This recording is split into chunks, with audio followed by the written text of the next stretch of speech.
Today's episode guys, so papunta ulit tayo dito sa Diliman at nandito na nga tayo sa may kabaan ng Commonwealth at nandito tayo sa motorcycle lane. So yun.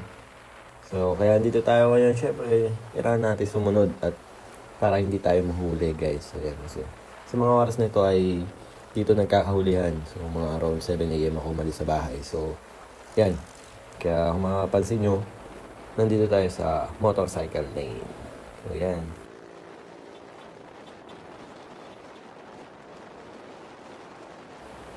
So, andito na tayo yan, sa binakbak na espalto. So, yun, So, medyo delikado siya, kaya ingat lahat. Tapos, medyo dito nagka-traffic kasi dito na yung pakanan papuntang IPU. So, yun, hindi ako nagkakamali. Ayan, guys. So, pupesto kayo dito banda sa kaliwa. Yan. Yung parang last to the second lane, yan. Para hindi kayo, para hindi kayo matagalan ng paghihintay doon sa right side banda. So, yan. Kung mapansin nyo, kumakaliwa ako, titingin-tingin ako, ganyan. Diba?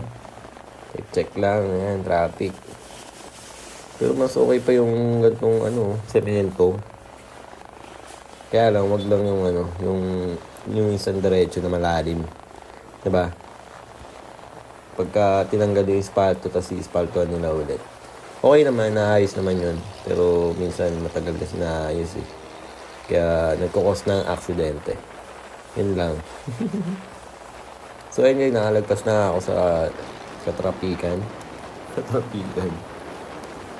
So yun, pagdating dito, espalto na kasi mga siguro mga 100 meter yung yung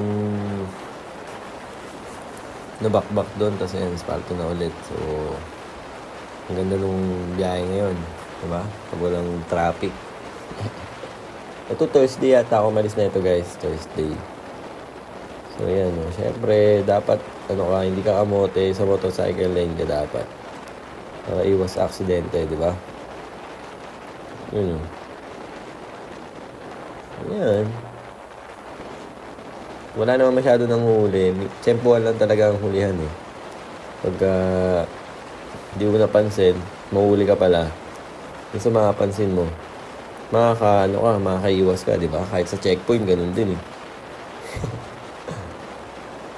Kahit may kompleto kayo ng papers mo, iiwasan na rin kasi para hindi na mabala. O, di ba? Minsan matagal eh. So yun guys, naka-U-turn na ako nito. So dito may nanguhuli pa rin. Di ko sure kung saan to eh. Pero malapit na to sa UP, Diliman na to. Di pa pala ako na U-turn. Ngayon pa pala ako na U-turn. Ang gulo naman.